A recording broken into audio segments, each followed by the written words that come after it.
Hey everybody and welcome to this later version of Wednesday's MBE Movie News. Well, me, of course, John from MBE, who'd have funked it, is going to be speaking about all the latest happenings in the world of film and entertainment in general. Of course, if you've clicked on that thumbnail, then you will know what I'm primarily going to be speaking about on today's show. The headline, the meat and bones of the show, if you'd like. Whether it transpires like that, of course, is another thing.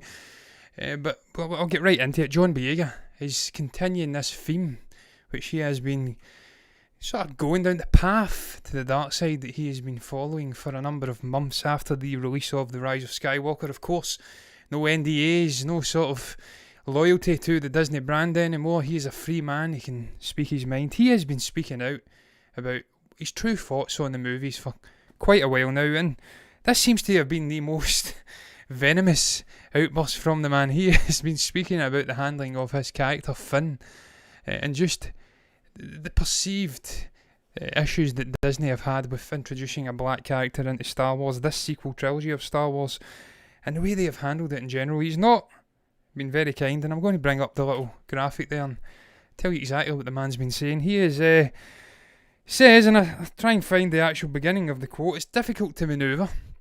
You get yourself involved in projects. You're not necessarily going to like everything. But what I would say to Disney is, do not bring out a black character, market them to be much more important in the franchise than they are, and then have them pushed to the side. It's no good. I'll straight up say it." And he's right, it isn't good. It's not good enough. It's one of my main gripes I've had for the handling of the sequel trilogy in general, was the way they treated John Boyega, the way they treated the Finn character as well. It was a real letdown. He had so much promise in The Force Awakens. He was the more interesting character from that movie. He had great chemistry with Harrison Ford's Han Solo. He was played as a sort of jokey, comedic levity in that movie, but there was in a sense, the soul of the movie, it belonged to him, and of course Rey to an extent too, where he was the human figure in the greater machinery of the First Order. He sort of fell out of it, seen that they were going down a path that he didn't agree with, and he wanted to become a better man and see the light and perhaps run off to the outer rim like a bitch, but he learnt his way in that movie. And so I was so excited for that character and where it was going to go moving on, and the way they treated it in the subsequent releases was a real disappointment. He went on to say though, I'll try and find the quote again, I'm having a slight mare here guys, bear with me. You knew what to do with Daisy Ridley, you knew what to do with Adam Driver, you knew what to do with these other people.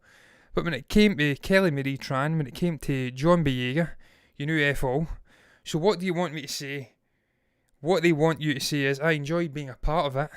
It was a great experience. Nah. I'll take that deal when it's a great experience. They gave all the nuance to Adam Driver, all the nuance to Daisy Ridley. Let's be honest, Daisy knows this. Adam knows this. Everybody knows it. I'm not exposing anything. Again, can't disagree with John Boyega at all here. They gave more nuance, more character development to an inferior actor in Daisy Ridley. We spoke about it just a couple of days ago, me and Stephen. It was her first big sort of theatrical release, feature-length movie.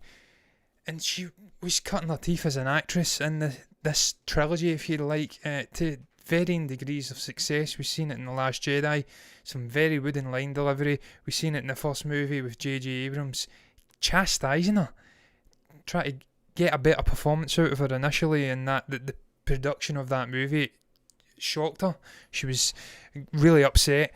But they stuck with the Rey character. They made her front and centre of the movie, rightly or wrongly. They made her front and centre of the entire sequel trilogy, rightly or wrongly.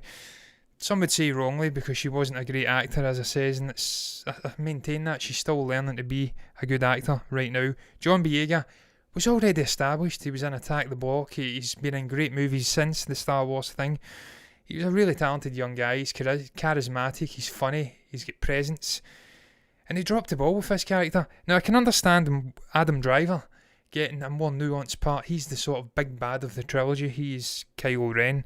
And I really enjoyed that character. And I don't begrudge Adam Driver a single moment in the trilogy. It was some of the happiest moments I had in that trilogy was watching him, despite my dislike for most of the story, because there was no story. It didn't take us anywhere, that trilogy. It started and it ended like 2 weeks later. Terrible.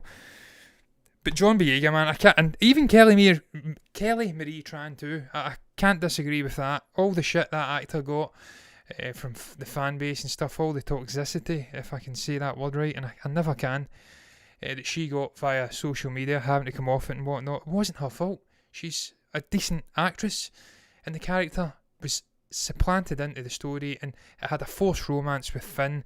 It never felt right. The chemistry wasn't ever really there. And then any role she had in the third and final act of the trilogy was completely booted to the curb, and it never left the cutting room floor. So I can't disagree with any of the points he's saying here. I personally would have liked to have seen Finn be force sensitive, to be a Jedi, to have a meaty role. Every Star Wars trilogy, and we've only had 3 so far, and I'm aware of that, has had a prominent black figure, a prominent character who you care for, who's had a real sway in things. In the first original trilogy, we had Lando Calrissian, played by the brilliant Billy D. Williams. I love Lando, he's a great character. He comes in the second movie, and he's already an important figure. He's demanding presence on the screen. Your eyes are drawn to him with his colourful wardrobe and stuff like that. And just the mannerisms that Billy D has. He was never sort of supplanted or pushed to the side like John Boyega has been in this. He was never a main figure by any means, but he had his role to play. And he was a respected figure in the fandom for years and years and years, decades afterwards. And the prequel trilogy, it was obviously Samuel L. Jackson's Mace Windu, who was probably the most notable side character out with the main Hayden Christensen, Ewan McGregor sort of things, Natalie Portman. And again, even now, 15, 20 years on from that trilogy, he is still looked upon fondly. People enjoy the performance.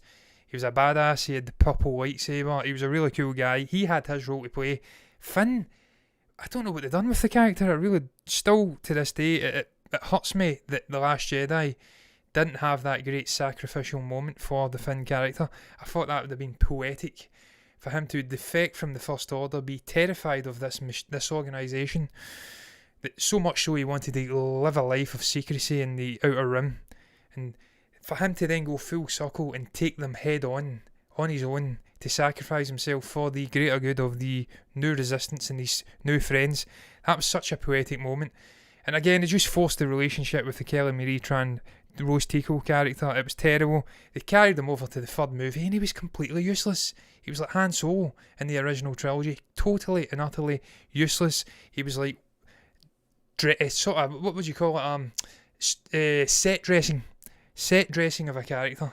Never had any part to play other than chasing Rey around the movie. It was just underutilised, and ultimately I completely agree, as I did say with John Boyega, totally dropped the ball with that character. It's been one of my firm disappointments of that whole sequel trilogy. The entire thing disappointed me, but the handling of John Boyega in general, a really talented young guy, as I says, charismatic as hell, likeable, a Star Wars fan, one of the big disappointments of that trilogy, and hopefully they can sort of change it in the years to come and maybe correct course and make him a Jedi of some sorts. And if he has interest to come back, and I don't think Disney will come after him after this, but if they do and he has interest, maybe he can come back in a mismatched buddy thing with Poe, and we can have him being a Jedi, the adventures of Poe and Finn. But look guys, time will tell with that one. I'm going to move on. I see I've got a couple of comments here from Howard. Boyega stating the obvious there. Yeah, it definitely is. It was a disgrace the way they handled the character. All in all, I can't even read that. All he did in The Rise of Skywalker was shout Rey, exactly. Chased Rey around the movie. She was totally self-absorbed in her own plot, trying to find this wayfinder to take her to what was it called again? This is how much this movie's left me. I can't even recall the name of the planet that obviously the Emperor's clone or whatever he was hiding on. Exegol. She was essentially trying to get there. No one else mattered other than Rey in that movie, and it just flopped for that reason alone. But look guys, moving on swiftly. I wasn't initially going to be speaking about Tenet on this show tonight. I sort of compiled the topics I was going to speak about, but having delayed the show because I was away seeing Tenet for the first time in the theatres just a couple of years ago, I felt compelled, having come out of the theatre, to try and find a way to shoehorn it into the show just so I could speak on this movie, because by God, is it an enjoyable experience that Christopher Nolan has gave us once again. I love the man. I'm a complete sycophant when it comes to Christopher Nolan, so don't expect an impartial discussion of this movie. I'm not going to review it. It's not a review. I'm not even going to spoil it or anything like that. But look, I'm shoehorning it in via this. Tenet earns big at the UK and Ireland box office amid ongoing coronavirus pandemic. It's grossed $7.16 million at the United Kingdom's box office in its very first week via 611 different locations. To put that into perspective, it has earned roughly about if you compare it to pounds, it's roughly about 5 times what its nearest competitor has earned since the theatres reopened up. So it's a huge sort of vote of confidence from the fan base, from cinema-going audience in general, that they are risking their life and limb to come out and watch this movie just because it's Chris Nolan and it's an event movie and it's been promoted to absolute perfection. And people know with this guy that they're going to get a degree of storytelling, a degree of escapism, which is unparalleled in modern day cinema for me. Probably only second to Tarantino for what he does. I've seen other people coming out. I was going to sort of skew this topic via the whole Exegol, yeah, Howard. Via the whole too complicated to understand thing. Lots of people have been scratching their head after watching this movie. They've left the theatres and they have not got a clue what they've watched. 2.5 hours, and yeah, they've been bamboozled by the plot. I personally can't understand that at all. I thought the movie was pretty easy to follow in terms of plot. Pretty simple sort of time reversal thing, you know, and they have to get their hands on this algorithm to stop the reversals and stuff like that. There's a big bad in it, played by a certain character, which I won't spoil. And he's just a pain in the arse throughout the movie, a step ahead at every sort of point. He's got it all mapped out. With 3 main protagonists played by, I believe, Elizabeth Debicki, I'm pretty sure it was, the woman character, and also Robert Pattinson and John David Washington. They're all teamed together and try to stop this tyrannical guy, this Ukrainian, Russian, whatever he is, from ending the existence as in on life as it is just now. I thought it was a pretty easy movie to follow. I thought it was thoroughly enjoyable. 2.5 hours, it absolutely flew by. Happy I went to see it, because I have to say it's sort of like the Kennedy going down the mine moment for me personally, and that I have now seen what the cinema going experience is like in the midst of a pandemic. And I have to say, hats off to View, who are well on the ball with the sanitising, the social distancing, people coming in and checking. I felt like a safe experience watching this movie, of course, wearing a mask the entire time. Didn't drink, didn't eat popcorn, which was tragic, but that's the new normal. And I'm going back to see this movie again. I fully and thoroughly enjoyed it. I just thought it was beautiful. There was a lot of complications in there in terms of plot and time reversals, but I fully understood it at every turn. One thing I would say is the sound mixing. A lot of people have been touching on that, and apparently they have been struggling to hear it, and it's something I did see myself. Some muffled scenes, almost as if they've not quite got the balance right with the sound, and it's quite hard to hear some of the dialogue, but I heard it, and I tagged along beautifully with the story. Final thing I would add, look man, go and watch this movie if you haven't done already. He fully deserves to be rewarded for getting out and just pushing for this movie to go into theatres to protect the cinema going experience as we know it. And look man, you will not be disappointed. Big blockbuster fare, big amazing action set pieces, amazing cerebral storytelling that is just so Christopher Nolan. If you love Nolan, then you will not be disappointed by this movie. If you think his movies are soulless and they lack something, don't go and watch it, because you will not get anything from it. He's got his own trademark style, and if you like it, you'll love it, and if you hate it, then you'll still hate it. So don't go and put yourself through it, guys. That's what I would say. It's not worth it. Try to catch coronavirus to watch a 2.5 hour movie just to criticise it on social media. But look guys, moving on. It was brief. Had to get it out of my system. Had to have a sort of outlet to speak about the movie, having just left the theatre. I'm sure we'll review it at some point. The next topic, guys, is getting back to the world of Star Wars. And in all honesty, I sort of knee-jerk reacted into putting this into the show. I seen the headline, and I thought that it was going to be about a TV show and Yoda, a younger Yoda, popping up in a TV show. Looking into the article, it seems I've been hoodwinked, because it's not about a TV show, it's about High Republic and a series of novels where they are going to explore a younger Yoda. But I've got an array of other Star Wars TV show topics interconnected into this, so I'll briefly give my thoughts on the concept of a younger Yoda being introduced in any vein, and then I will move off to Mandalorian world and Obi-Wan and give my thoughts on those little interconnected news articles.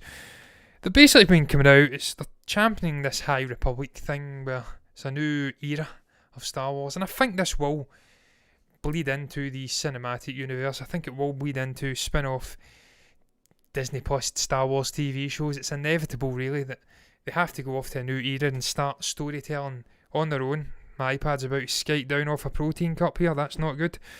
And ultimately, I think this will have a bearing on decision making. Will they introduce a young Yoda from the novels into TV shows, into the cinema?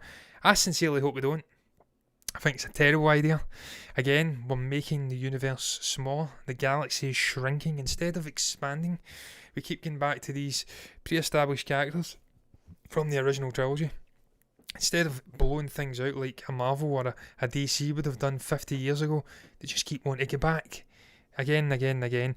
And the more you reveal of Yoda's backstory, the less mystery surrounds him, the less of an enigma he becomes. And I don't like that. I like the mysteriousness of the character. I like the mysteriousness of the race. I love the mysteriousness of Han Solo.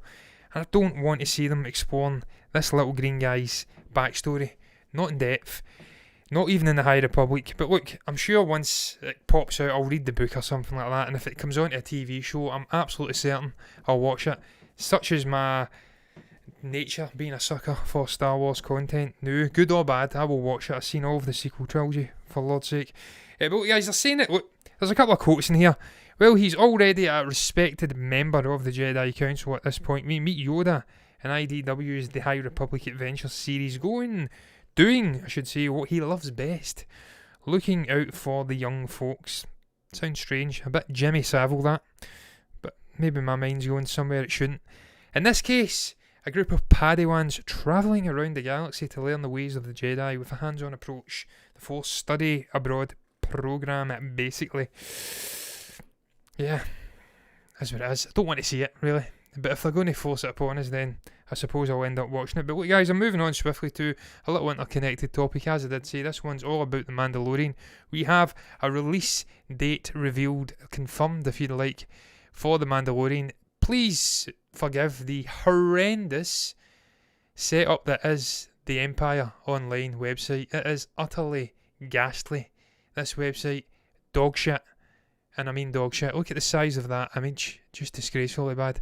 But you get the general gist of what it is. It's been confirmed for October 2020. October 30th to be more precise. Episodes will start streaming. And of course, this is going to be the continuing adventures of Pedro Pascal's Mandalorian character. And obviously Gina Carano. And Giancarlo Esposito is going to be in there. And we're going to get more of what we got in that first TV show, and I really enjoyed The Mandalorian. I've spoken about it before a lot. I liked it. There was elements I wasn't so keen on, the soap opera aspect of it, where it was almost like a sitcom EastEnders thing over here meets Star Wars. It felt a little bit small in scale after watching these big film releases over the years. But once you get your teeth into that and you kind of get away from that smallness in certain parts of the TV show, then you become more enthralled in the character itself, the simplicity of the storytelling, what Jon Favreau's gave us here, the brilliance of some of the performances, and of course Baby Yoda is in there. He's not actually Yoda, but the young Baby Yoda species thing, whatever it's called. And it was a lovely little gimmick. It carried us through. Now they are saying in this article that we will perhaps see more of Baby Yoda eating things, eating frogs. I hope we don't. I have to tell you, I think we get enough of him. He became a gimmick. He almost overshadowed the Mandalorian himself. I want us to move away from that. He kind of gave him up. He sort of says, look, I've had my bit with you. Now I'm done with you. I'm going to go off and kill some people. And that's what I want to see more of. I want to see more grittiness from the Mando himself. I want to see him bumping into the likes of Boba Fett, more IG units, and giving us more of what we want. High sort of velocity action from this character. He's wrestled big rhinoceros things and stuff like that, and I want to see more of that. I really do. I want to see more of Moff Gideon. His name is Giancarlo Esposito's character. He's got a darksaber, which of course he did wield at the end of season 1. So I'm excited for this, man. I'm excited to see what Favreau's brought us. I'm excited to see where the adventures of the Mando are going to continue. And it's not far away, guys, at all. We're only a month and a half or so away from this coming out. And it'll give me a chance to finally get back onto Disney Plus after about 6 months or something.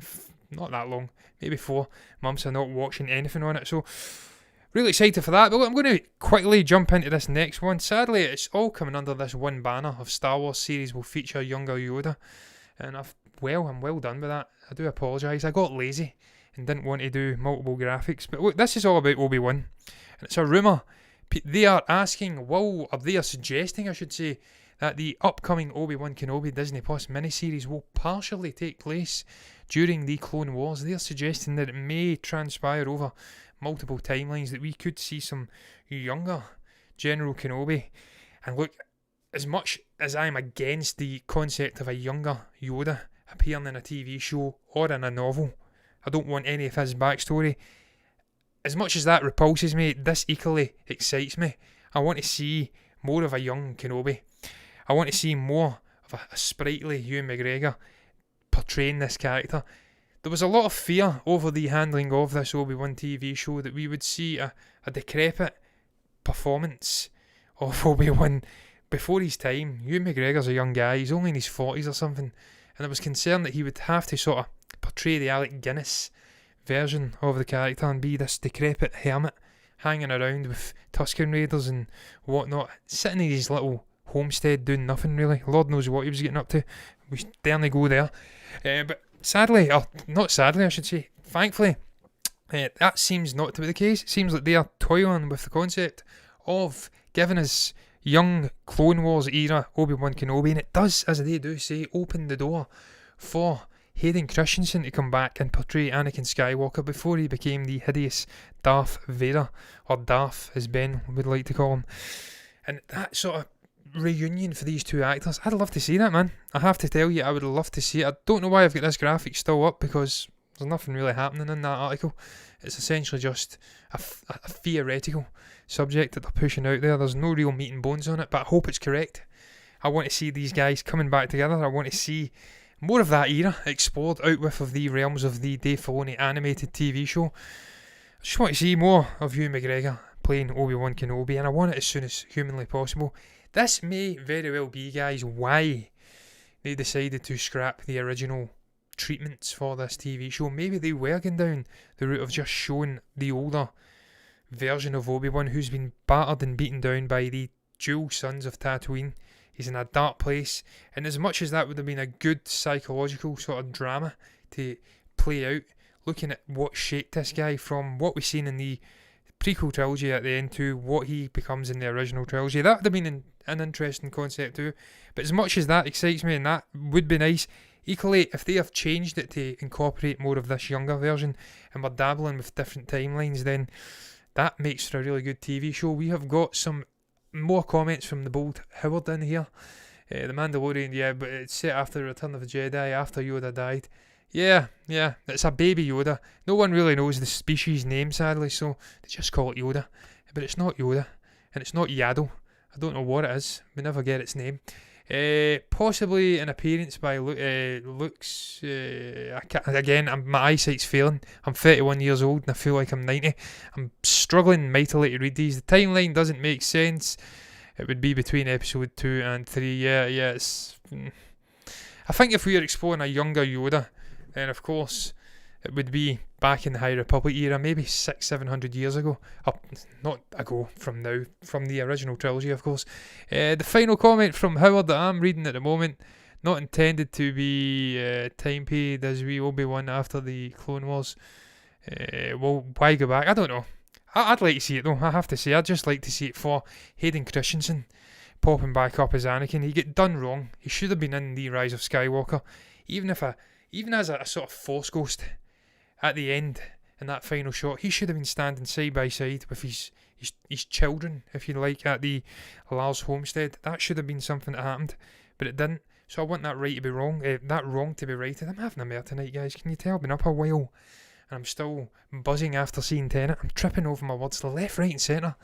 I wanted to see it being rated. I'd like to see him in it. That's the one reason why I'd like to see it, and I'd like to see multiple timelines, so we're not just stuck on Tatooine. It become a little bit boring after a while, watching old Ben going about his daily chores. It's only so much longevity you can get out of that. But look, guys, moving on swiftly. This has the potential to be an incredibly long topic, so I may just skim through some of the big releases that are set to come out, and just once again re-emphasise, as shit as this year has been for film up till this point, next year is going to be equally brilliant if this coronavirus just gets to hell and we can get back into theatres with no or little restrictions, and we're going to get bums in seats and more confidence from the studios to release these movies. It's going to be a big year, man, because we have got an ridiculous amount of movies coming out next year, blockbusters, all sorts. I'm trying to see under the camera here to open up the article. What a shambles of a setup we have here tonight. As you can see, they have kindly broken it down month by month, but I'm not going to go through every single release, guys. The Devil's Light sounds interesting. Not got a clue what it is. The first one that really intrigues me in this is 355. Jessica Chastain and Sebastian Stan, two brilliant actors. Anything they're in always intrigues me, I have to say. James Corden, Margot Robbie, of course, and Peter Rabbit. The Runaway, that's another big animated release. I really enjoyed the first Peter Rabbit, despite my clear disdain for James Corden. He has got a voice made for animated movies, let's be honest. 9 Days, Bill Skarsgård's in there, Zazie Beetz. And then if you move down to later February, in January 29th, I should say, we have a Denzel and Jared Leto movie, The Little Things, coming out. So you're getting a sense that there's a lot of really big releases coming out here. We've got Eternals in February 12th. I'm just going to bring this down, this article, the graphic, because I'm not going through every release that's coming out next year. It's going to be an exciting year for film. We've got so many big blockbusters. We've got a variety of different movies. Kerry Russell, Jesse Plemons is in Antlers. We've got The King's Man, the prequel to the Kingsman franchise. Ghostbusters Afterlife. There's a Tom and Jerry movie coming out. We've got Morbius, Tomb Raider 2, The Unbearable Weight of Massive Talent, a Nick Cage and Pedro Pascal movie. We have an array of everything. Fast and Furious 9, A Quiet Place 2 Part 2. So much coming out, guys. So many movies. And I am supremely excited already. We're not even out of 2020. I wish it would hurry up and bugger off. Terrible year.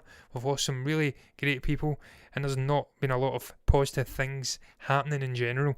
So the sooner we get into 2021, the sooner we get a vaccine, and the sooner we start consuming all these movies, the likes of Shang-Chi as well, the better it's going to be for everybody. It's going to be more escapism from the harsh realities of life. The Conjuring as well, super excited for that.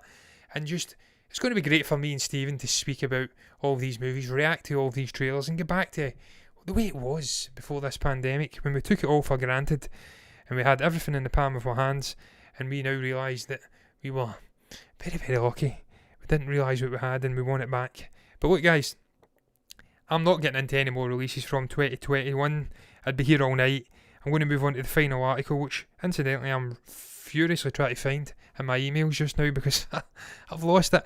But it's all about Thor: Love and Thunder anyway. There you go. It's getting ready to shoot.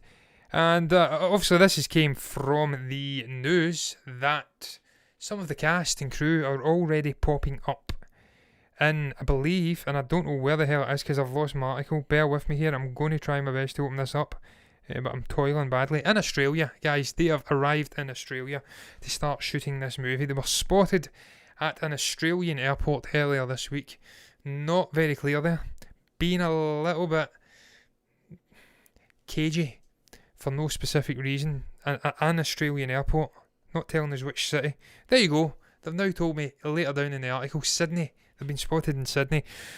So it looks like the ball's firmly starting to roll on this one. The cast are starting to come together, and we're going to start seeing production starting, and that's always exciting because when Taika works with Chris Hemsworth, then usually magic happens, as we've seen in Thor Ragnarok. And I look, of all of the upcoming Marvel movies which I am looking forward to, this could perhaps be one of the standout ones that I'm looking probably the most forward to. Because I really enjoyed the change in direction for Thor. I really enjoyed the freedom that was bestowed upon Chris Hemsworth. I enjoyed Taika Waititi's introduction to the Marvel Cinematic Universe, and I am excited to see where he goes next with this. Who's going to be the villain? How are they going to incorporate this mighty Thor that is obviously the Natalie Portman character, whose name is completely eluding me at the moment, guys. Completely forgot her name. Maybe Jane. I think it is. So many moving parts in this, and I cannot wait to see. I cannot wait to see Tessa Thompson's Valkyrie as well. She's obviously on the throne. Really, really excited for Phase 4 of the MCU in general. Of course, we are getting Black Widow, but that is a prequel, so it doesn't really count. And just moving into this new era, it's going to be exciting indeed to see how Kevin Feige transitions into it, and whether it's going to be seamless, and whether we're all going to love all of these new characters, all of these new sort of plots that are going to be budding in the ground and sown hopefully up into the sky at some point in the future to give us a big ensemble release. Jane Foster, that is Jane, there you go. Thank God, I didn't make an arse of myself. I knew it was Natalie Portman, name left me momentarily. That is all of that aspartame in my juice. It's absolutely riddling my brain. Early onset dementia is boding for me, I should say. But look, guys, it was a short topic to end the show. And on that note, I'm going to round up the show. What is your thoughts on John Boyega coming out and really dishing the dirt on Disney, saying that they completely mishandled his character? They sort of shat the bed, for lack of a better term, with introducing a black character into the sequel trilogy. What is your thoughts on Tenet smashing it at the UK box office and earning some spondulics for Christopher Nolan, rewarding the man's bravery, his courage and his trust in the cinema-going audience to come back and watch his movie? What's your thoughts on Tenet in general? What do you make about all of the interconnected Star Wars TV news? Obi-Wan Kenobi perhaps going back, the series to the Clone Wars. Could we see Hayden Christensen coming back? Obviously, the Mandalorian coming out at the end of October this year. Finally, what do you make about the last couple of topics I touched upon? 2021 is a stellar year for film, and finally for Love and Thunder starting shooting at some point in the near future in Sydney, Australia. If you've got anything to say at all about any of those topics I have spoke about on tonight's show, depending on where you are, then you can comment below and let me know what your thoughts are down below in the comments section. You can also like the video if you have enjoyed it, and you can subscribe to the channel if you want to see me joined by Stephen tomorrow for more movie news and a movie review on Friday, and possibly, guys, a reaction to Bond No Time to Die tomorrow at some point too. And if you do, then you'll see us tomorrow, and if you don't, bye bye.